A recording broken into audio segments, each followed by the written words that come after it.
Welcome to Little English Studio, the channel where we explore history, culture, and the wonders of our world, told in clear, simple English. Today we journey to the mountains of Korea, where an ancient fortress once guarded a nation's heart. A place of strength, sacrifice, and spiritual resilience, this is the story of Namhansanseong Fortress, the mountain guardian of Korea. High above the modern city of Seoul, hidden among misty ridges and deep forests, stands Namhansanseong, a stone fortress built centuries ago to protect the capital of Korea. From a distance its walls seem to grow from the mountain itself, solid, silent, and eternal. But behind these walls lies a story filled with war, faith, loyalty, and the survival of a nation. The name Namhansanseong means South Han Mountain Fortress. It was more than a military base, it was a lifeline, a sacred refuge designed to protect the Joseon dynasty in times of crisis. While Seoul flourished as the heart of the kingdom, Namhansanseong stood watch from the highlands, ready to defend the royal family if invaders approached. The story of this fortress begins long before the Joseon period. Archaeological evidence shows that fortifications existed here as early as the unified Silla period, 7th century. Over time, rulers recognized the mountain's natural advantage, steep slopes, abundant forests, and a panoramic view of the surrounding plains. It was the perfect defensive position. But the Namhansanseong we know today took shape much later, during one of the darkest moments in Korean history. In the early 17th century, Korea, known as Joseon, faced growing threats from the powerful Manchu Empire to the north. The Manchu armies had already crushed China's Ming dynasty and were expanding rapidly. King In-jo of Joseon, realizing that Seoul could be vulnerable, ordered the construction of a new mountain fortress to serve as an emergency capital. In 1624, construction began on a massive scale. Thousands of laborers, soldiers, monks, and craftsmen were mobilized to build the walls of Namhansanseong. Stones were carried up the steep slopes by hand, forests were cleared to provide timber, temples and armories were erected within the walls. In just 3 years, an extraordinary fortress emerged, stretching over 12 kilometers along the mountain ridge, with gates, watchtowers, barracks, and storehouses hidden among the trees. Namhansanseong was designed to be self-sufficient during wartime. Inside, wells provided fresh water, granaries stored rice and grains, and temples served as both places of prayer and centers of resistance. The mountain itself became a city of survival, a blend of strategy, spirituality, and sacrifice. The true test of Namhansanseong came only a few years later, during the Second Manchu invasion of Korea in 1636. When Manchu forces, now calling themselves the Qing dynasty, crossed the Yalu River and marched toward Seoul, King In-jo fled the capital and took refuge in Namhansanseong with his court and soldiers. The winter was brutal. Snow covered the mountain, and the cold wind cut through the walls. The Manchu army surrounded the fortress, trapping everyone inside. For 45 long days, the people of Namhansanseong endured a siege that would become one of the most painful chapters in Korean history. Food supplies ran low. Soldiers and civilians alike suffered from hunger and frostbite, yet the defenders refused to surrender. Buddhist monks joined the fight, using their knowledge of the terrain to defend secret paths and tunnels. The sound of drums and horns echoed through the mountains as messages of resistance spread from temple to temple. Inside the fortress, King In-jo prayed for divine intervention. He visited temples like Changgyeongsa and Janggyeongsa, where monks lit incense and offered prayers to the mountain spirits for protection. But the situation worsened. The enemy's cannons roared from the valleys below, and the once strong fortress began to crumble under the weight of exhaustion and despair.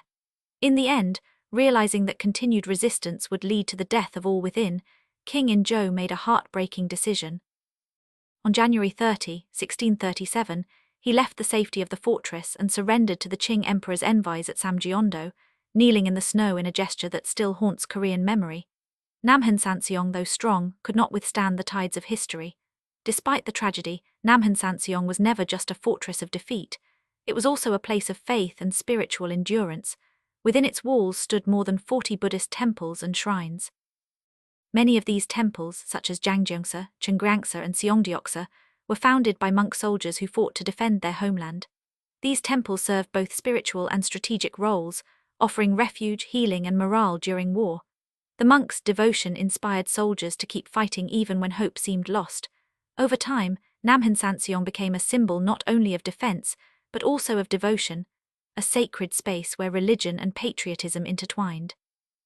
Even today, when you walk through the forested paths, you can hear the faint echo of temple bells mixed with birdsong. It feels as though the mountain remembers, each stone a silent witness to courage and loss. The fortress itself is a masterpiece of mountain engineering. Built to blend seamlessly with the rugged landscape, its walls follow the natural curves of the ridges, creating a living structure that flows like water. The total length of the walls is about 12 kilometers, with an average height of 7 meters. There are 4 main gates: the South Gate Namhan, East Gate Dongmun, West Gate Seomun, and North Gate Bukmun. Each was strategically placed to control access along mountain paths and to serve as watchpoints. Smaller secret gates known as Amun were hidden throughout the fortress to allow messengers and scouts to move unseen. Inside, the remains of royal command posts, military quarters, armories, and storehouses can still be found. The Hinggung Palace, built for the king's use during wartime, has been beautifully restored. It's a quiet courtyard surrounded by wooden halls, a reminder that even in the midst of war, a ruler must carry the dignity of his office. Namhansanseong was also built with innovation. Its defensive walls used a technique called seokbo, layering stones without mortar, but fitted so tightly that they have survived centuries of storms and earthquakes. This craftsmanship, combined with the mountain's natural slopes, made the fortress both strong and beautiful, a blend of human skill and nature's power.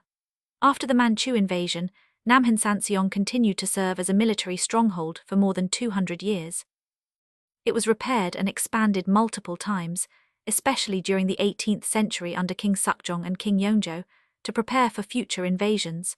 Fortunately, no major battles ever returned to its walls. By the late 19th century, as Korea modernized, the fortress's military role faded. Nature slowly reclaimed the mountain, trees grew over the ramparts, and temples once filled with soldiers became places of quiet prayer once more. In the 20th century, during Japanese occupation and later wars, Namhansanseong remained a symbol of Korean identity and resilience. Today, the fortress is part of the Namhansanseong Provincial Park, a vast protected area just 25 kilometers southeast of Seoul. The park attracts millions of visitors each year, hikers, pilgrims, and history lovers alike. Walking along its stone walls, you can see the city skyline of Seoul far below, a living connection between past and present. In 2014, Namhansanseong was officially inscribed as a UNESCO World Heritage Site for its outstanding example of mountain fortress architecture and its deep cultural significance. UNESCO recognized it as a site that illustrates how human ingenuity adapted military strategy to the natural environment and how spirituality and defense were intertwined in Korean history. The preservation of Namhansanseong is a collective effort, from local monks maintaining temples to historians, archaeologists, and environmentalists restoring ancient structures while protecting the surrounding ecosystem. The park remains a model for sustainable heritage management, balancing cultural preservation with tourism and nature conservation. When visitors climb the slopes of Namhansanseong today, they often pause to look out over the valley below, a vast sea of green that stretches toward Seoul. It is hard to imagine that this peaceful landscape was once a battlefield, but the mountain remembers. Namhansanseong teaches us that history is not just about victory or defeat, it is about endurance. It reminds us that even when surrounded by enemies and despair, the human spirit can find strength in faith, community, and the natural world. It shows that courage is not the absence of fear, but the decision to stand firm despite it. As the wind passes through the pines and the temple bells ring once more, Namhansanseong continues to whisper its timeless story, of kings and monks, of stone and faith, of a mountain that guarded a nation through the storms of history. And that was the story of Namhansanseong Fortress, the mountain guardian of Korea, a place where faith met strength, and a nation stood firm in the face of invasion. From tragedy to triumph, Namhansanseong reminds us that true resilience is born from unity and hope. Thank you for joining Little English Studio on this journey through Korea's living history. If you enjoyed this episode, don't forget to like, comment, and subscribe for more stories about the world's wonders, told in clear and simple English. See you in the next video.